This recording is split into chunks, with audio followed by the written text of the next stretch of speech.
Okay na po, Doc.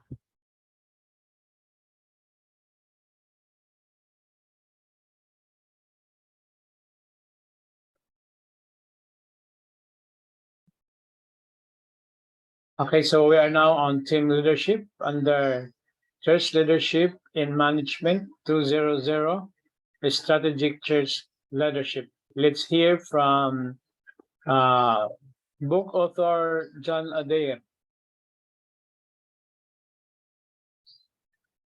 A fantastic model for understanding your roles as a team leader is that of John Adair, a British academic and military historian.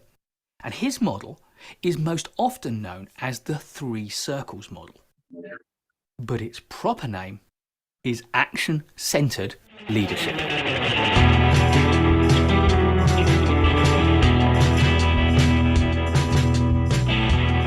John Adair represents his action-centered leadership model as 3 overlapping circles. And in the first of them, he places the task that the team needs to achieve. Your first responsibility as a leader is to make sure your team is equipped to achieve its task. This means spelling out very clearly what the goal of the task is, setting a vision and a mission for the team, if you like, but also creating an effective plan that they can work to. Indeed, the best way that a leader can create a plan for their team is to give the team the responsibility to create the plan for themselves, because more heads contain more brains. And if the team members create their own plan, then their level of commitment to that plan will be so much the higher. If you, the leader, give them a plan and tell them that's what to do, you're setting up their excuse that we never believed in the plan anyway. When you do set them the task of creating the plan, there is one absolutely vital thing that you must include in the plan, which is to make sure that everybody in the team will know what their own individual responsibilities are. And I would add a second crucial element, which is to build in milestones. Because once the team achieves those milestones, it has a reason to celebrate, and celebrating milestones is massively motivating to the team.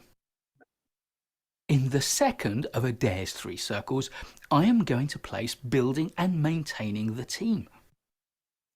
A big part of your leadership responsibility is to give people a real sense of team spirit. They need to know one another, share a commitment for the goal, and be willing to collaborate with one another effectively. So you need to set up the conditions to build strong working relationships and then harness those relationships to encourage the team to set its own ground rules and ways of behaving. You need to build a team culture that works for the individuals and is fit for the task at hand. Once you have that shared purpose and culture, then the team can take a pride in its achievements. And a good way to cement that is to build team rituals, regular things that the team does together, whether they are clearly work-based rituals like we meet every Monday morning at 10 o'clock, to highly social rituals like we go out every Friday evening for a chat and maybe a drink or a bite to eat. In between are those workplace social interactions which are so powerful in cementing a sense of identity for your team, like perhaps sharing cakes when someone has a birthday, or something simple like that. In the third of Adair's 3 circles is developing the individual. The more you can get to know each individual and cherish them for what they can achieve and their skills and expertise and passions, then the better it will be for you and for the team, as well as for that individual. Because a huge part of your leadership role is developing each person to bring out their full potential. Not just because it will benefit the team and the task at hand, but because it is your responsibility to grow the people who work with you. equally, it is also your responsibility to meet their needs, the legitimate needs they have, both physical and emotional and psychological, so that they can get on with their job. You need to provide them with the materials they need, the knowledge that they need, and the support and guidance that they need. You also need to recognize and celebrate their achievements so that they can feel good about the work they do. We all thrive when the people we respect recognize what it is we're doing. And finally, everybody needs to feel that they are treated fairly. An absolutely crucial part of your leadership role is that of arbiter. You need to make sure that you treat everyone in your team with equity. That means sometimes taking the tough decision because it is the right decision. People will put up with a lot if they feel they are treated fairly. But the moment one person thinks that somebody else is doing better than they are, then your team will start to disintegrate. And importantly, your team will lose its trust for you. I've been using these three elements of John Adair's action-centered leadership for many, many years. But I have also been using a fourth circle, which I am going to wrap around Adair's three circles, because I think a fourth vital component of your leadership role is communication. Now, I am not saying that Adair was unaware of the importance of communication. Of course he was. But he wrapped it into each of the three elements. I am bringing it out to make it more explicit. It is a crucial part of your role to make sure that the team communicates among themselves. This is not just about you communicating with your team members and your team members communicating with you. It's about creating an environment where your team understands the importance of communication and develops routines and ways to communicate which are highly effective. And critically, do not rely upon you. If all communication goes through you as the team leader, then what happens when you're not there? Communication fails. Communication needs to be a respectful network.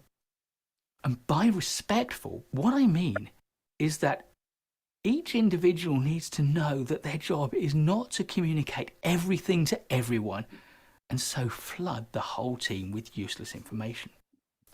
Each of us within the team needs to feel that we know or have a good idea who will need a certain piece of information, who will value access to it, and who really won't want to know. And we will make intelligent judgments about how to use the communication tools available to us to achieve those aims. And additionally, each team member will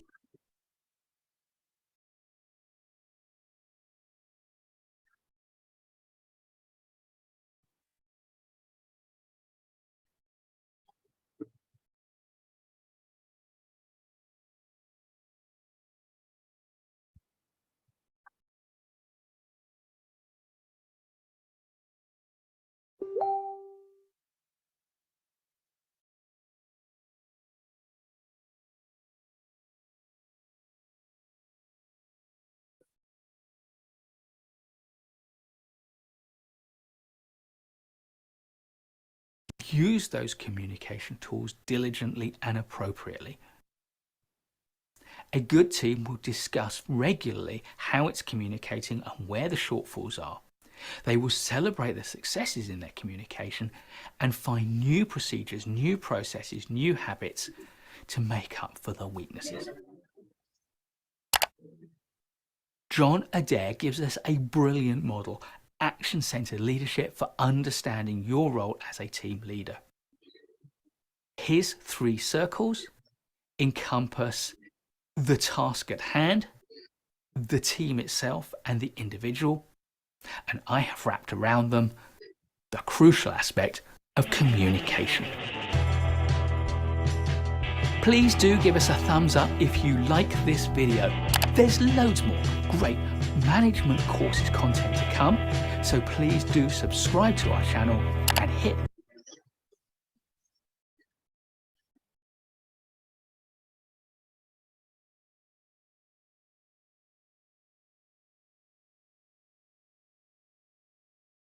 Oh, kumusta mga kapatid? Naiintindihan?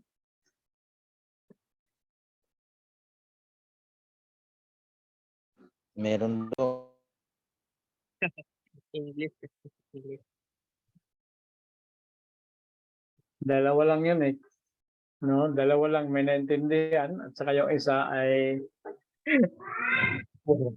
wala may naintindihan. Okay. Actually, yung book mga kapatid ay napakaganda, no?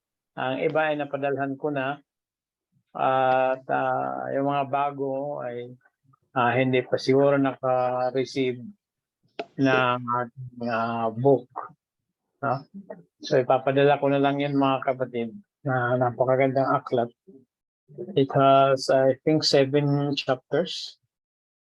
At yung iba ay nakagawa na ng mga modules doon sa may nakagawa na ng modules sa chapter 1, chapter 2, chapter 3.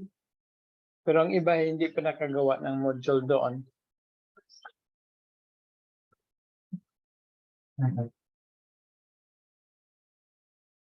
So,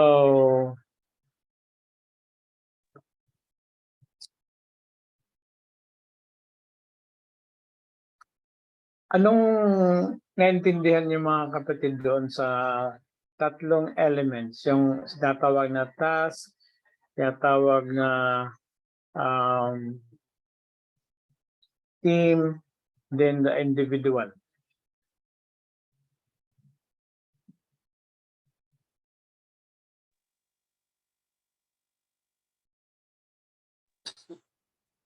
Napaka-silent pa. No? Dalawa, Parang sobrang naintindihan. Okay. Sino yun?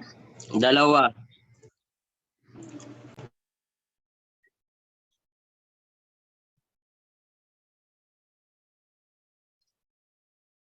Ano yung dalawa? Hindi naintindihan tsaka nawawalan siya.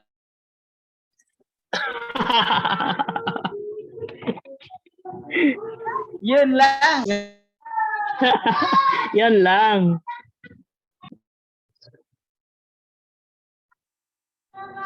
Meron naman ako naintindihan kaso maliit lang. Ano yung naintindihan mo? Palakihin natin. Yung last.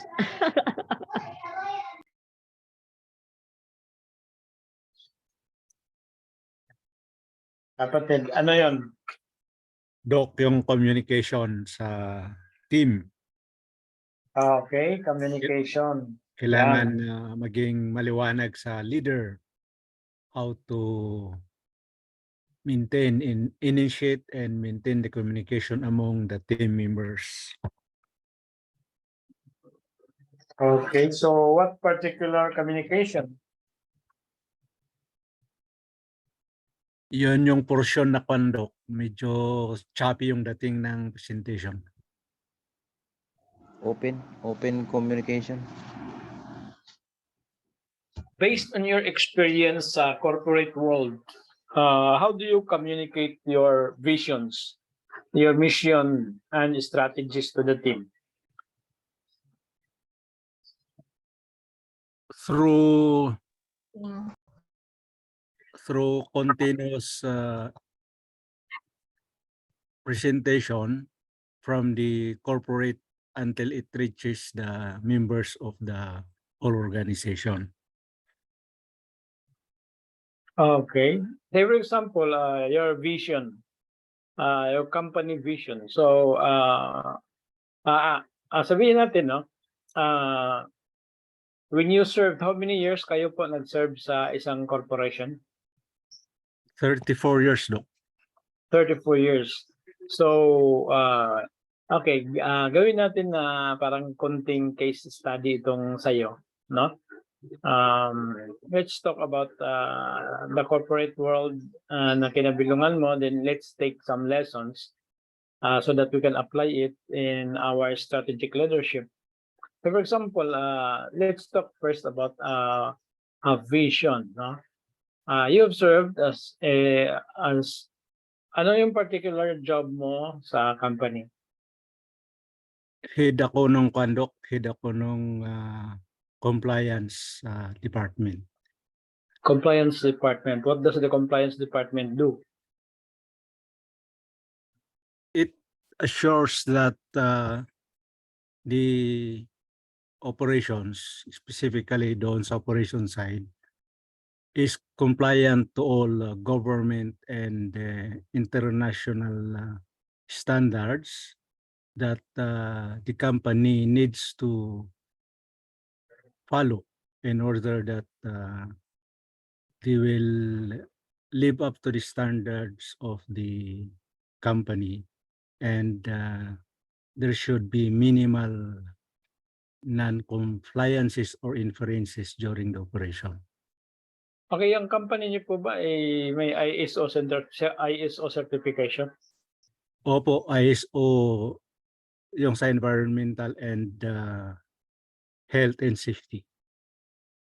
Okay, so what particular mining company yun po? Is it copper? Gold? Ano Gold, copper, and silver. Okay. Anong area yan?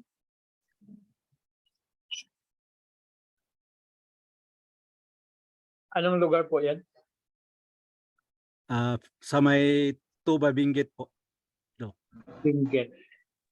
Okay, so ganito po kapatid, no? Tingnan natin.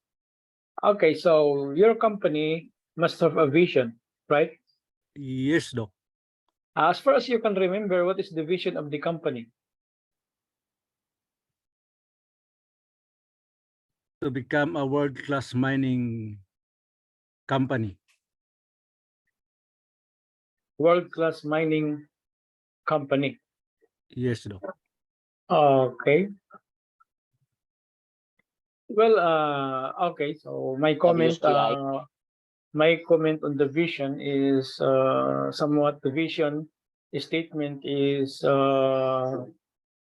somewhat old-fashioned because nowadays a vision does not start with the word to. But anyway, Doc, hindi po pan, hindi kon. 'Yun ang ma-recall ko doon. I cannot recall the exact content, ano. I have to go back to my notes kung meron pa akong dala. Okay, no problem, no. So, mga kapatid, pag ang ating mga simbahan ay mayroong vision, tingnan niyo po na hindi po siya nag-start ng the word to, no? A vision should be expressed as something like yun po yung nangyayari na, no, nangyayari na. So, if it is about activity, it is described in the present tense. Okay. Now, when we talk about mission, no, when we talk about the composition of strategy, we're talking about the 7 elements or the 7 basic elements of a strategy. Number 1 basic na elemento ng isang strategy is the vision. Okay, I'm not going to explain these elements in a more detailed way, but I just would like to share with you so that you can have an idea as to whether your church is a strategic church. Okay, so your church must have if you're not a leader of a church, at least you must be a leader of a certain organization. Okay, for example. So if you're a leader of an organization, your organization must have a vision. That's one of the basic elements of a strategy, no, a vision. Then the second element in the strategy is the mission. And the mission starts with to. The word to do this, to do that, or to be. Okay. Now, the third element of the vision is the objective. It could be a long-range objective, 5 to 10 years.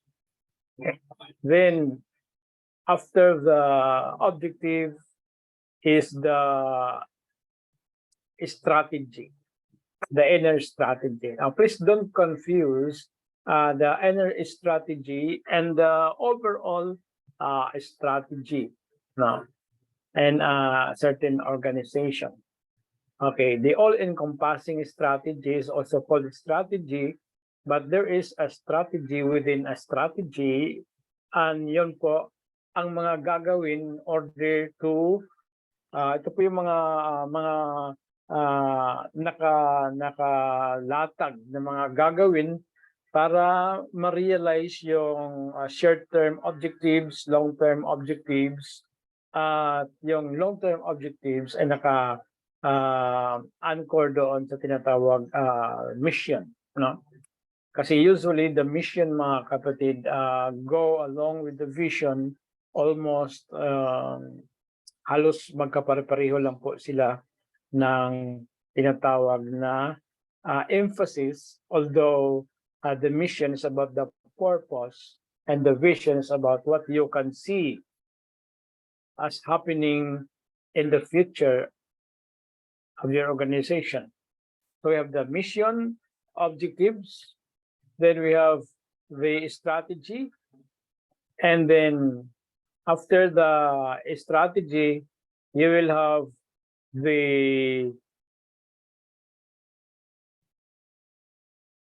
what do you call this?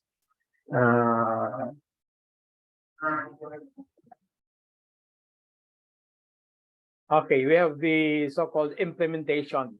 Now, in the implementation refers to the specific action plans.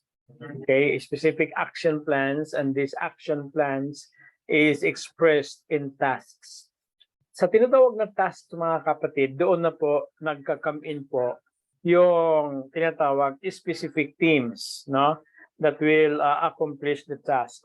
Some tasks, ang iba't ibang mga tasks, mga kapatid, there needs to be a team that will accomplish. So for example, dito po para ma-accomplish ang iyong strategy, so yung strategy mo ay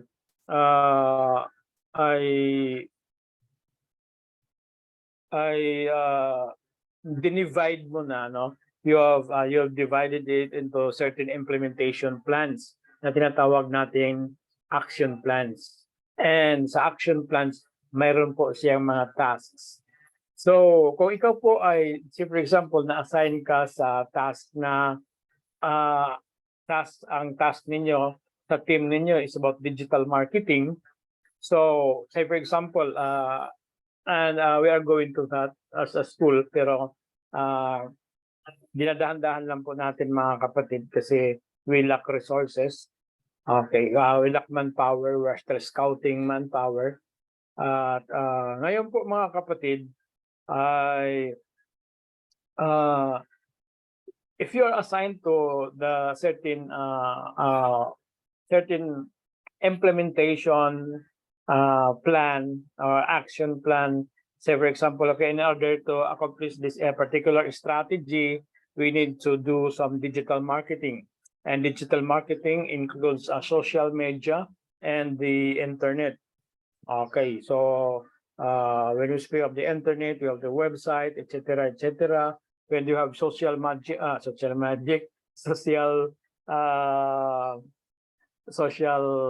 what do you call this? Social marketing. Okay, so we have these FB ads, we have these Instagram, LinkedIn, ano pa ba ang naalala niyo, mga kapatid, no? So yung po ang tinatawag mga social media na magagamit sa marketing. Okay, WhatsApp, Viber, so anything that is related with the social media. Okay, so ang digital marketing kasi napakalawak ng scope, mga kapatid, sa pag-aaral ng sa pag-enroll sa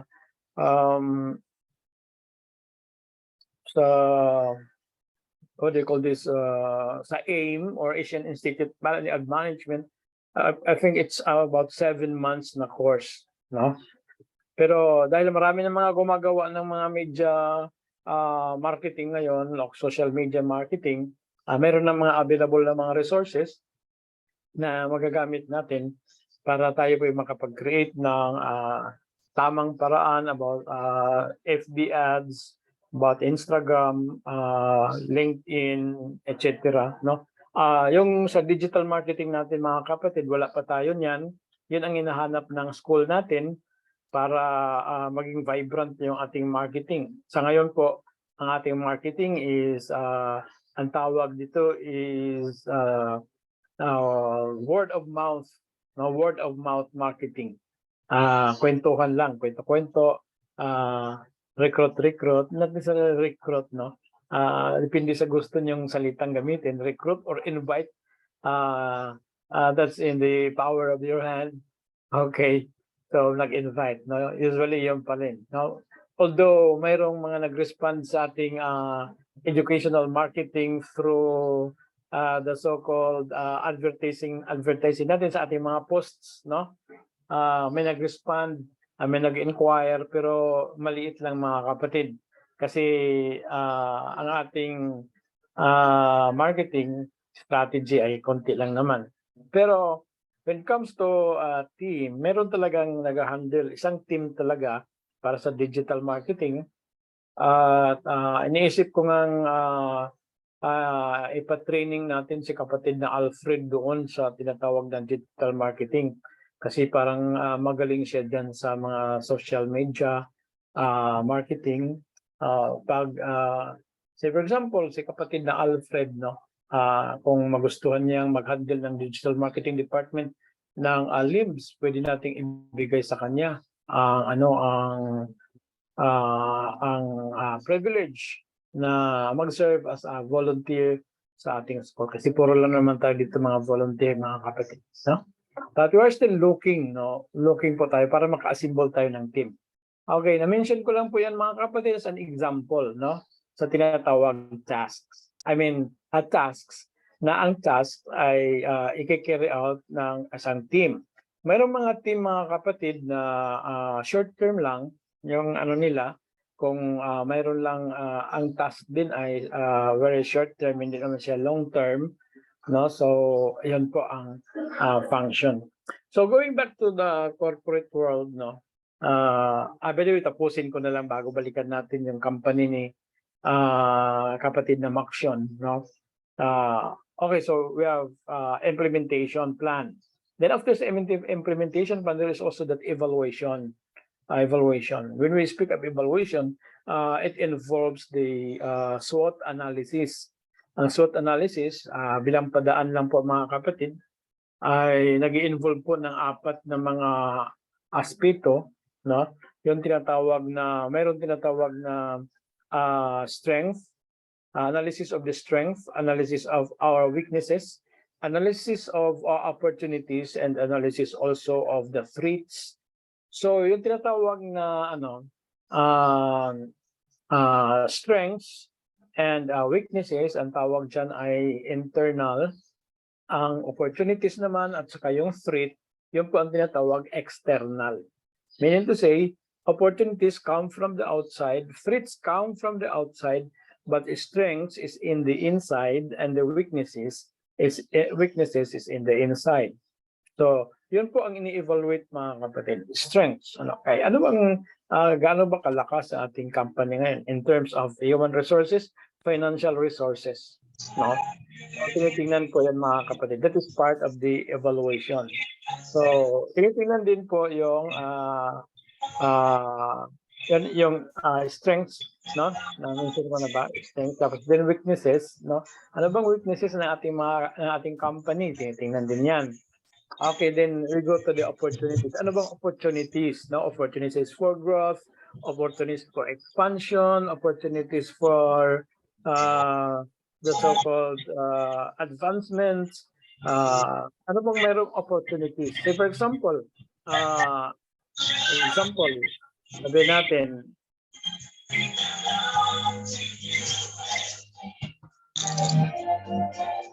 meron pa bang mga pulis? Buhay pa ba ang mga pulis? Okay. O ang mga pulis ay nahuli na, no? Nahuli na ng mga magnanakaw ang pulis. Nahuli. Naalala ko tuloy yung kwento ng isang pari. No, anliban lang natin. Ang Japan daw nakaimbento ng robot na nanguhuli ng mga snatcher. Ay umorder kaagad yung presidente ng Amerika, inilagay sa bandang New York. Ay grabe talaga, epektibo yung robot eh. 2 hours pa lang, 50 na mga snatchers ang nahuli ng robot. Eh nakarinig po si President Erap. Ayaw magpahuli si President Erap eh. Umorder din ng robot. Inilagay niya sa Quiapo. Alam niyo yung Quiapo, mga kapatid, no? Nakita ko si kapatid na Joel Gabuat, taga Quiapo pala eh, no? Okay, so sa FB ni kapatid Joel ay taga Quiapo. Kilala niya siguro yung iba dyan. Okay, so yun po, mga kapatid, no? Nilagay sa Quiapo ang robot. Excited na si Irap na imbes na sa Amerika 2 hours, sa kanya 1 hour pa lang nagtawag na siya sa mga pulis sa Quiapo eh. O kumusta ng robot? Ilan ang nahuli diyan? Ang sabi ng mga pulis, ay Mr. President, kinalulungkot po namin. Bakit? Nawawala po yung robot. Kasi ang robot na ninakaw na yung So, Ako na magbubuti. ninakaw na yung ninakaw na siguro. Siguro sabi pa nila, baka pinakilo na yung robot ng mga doon. Pinakilo na sa bakuran. Ayun, no? Kaya maingay yung iba dyan kasi yung mga pulis natin nahuli na eh. No? Sila yung nahuli. Okay, so nandyan na ba si Pastor Jorel? Kung nandyan na, mamaya ipagpatuloy natin ito. Adjustable naman tayo eh. No? Wala pa? Doc. Ha? Mayroon pong message si Pastor Jorel na hindi siya makapasok, may not feeling well. So nandun po sa GC natin, parang may sinend daw po siya na hindi ko alam kung video yon or material na pwede raw pong mabasa o mapanood. Okay, so basahin nyo na lang mga kapatid. At ang gawin nyo, after nyo mabasa, magbigay kayo ng reaction para malaman natin na nagbasa po kayo. Okay, panoorin nyo yung video, download nyo, panoorin nyo in your time, no? Okay, so buti sinabi mo yan, Sir Arnel, no? Okay, so we still have 5 minutes. Ilang minutes pa ba? 1 minute. Okay. Now, we'll have a break mga kapatid. Itutuloy natin ito. Magandang discussion ito. Para makabawi-bawi tayo mga kapatid. Buti naman at hindi nakarating si Pastor si Pastor Jorel, no? Para ngayon mga kapatid, pag hindi nakakarating yung mga professors natin, nagpapasalamat talaga ako, no? Dati nalulungkot ako eh, no? So, parang iniba ko na yung iniba ko na yung aking attitude. Okay, pag hindi dumating, praise God, no? Kasi sabi pa nga Romans 8:28, all things work together for good, no? Unto them that love them. So, pag hindi dumating yung professor, all things work together for good, no? Pero Ma'am Leah, huwag kang hindi dadating mamaya kasi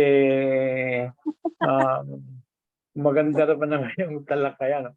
Baka sabihin mo, all things work together for good naman pala talaga pag hindi makarating. So hindi mo na ako pupunta. No? So, exempted ka doon sa... Pinapodok sa allergy. Pero exempted ka sa all things work together for good. No? Pag hindi ka dumating yan, Not good yun, not good.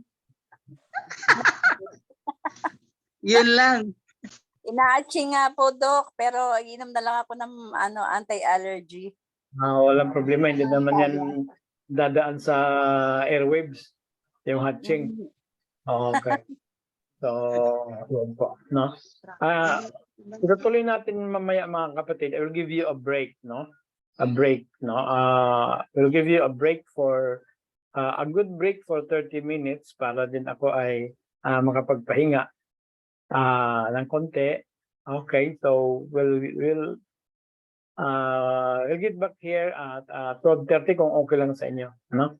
And ituloy natin yung discussion about strategic leadership kasi ito pong usapin nito mga kapatid, kahit wala akong notes ay pwede akong mag-discuss kahit hindi ako nakagawa kasi this is my expertise.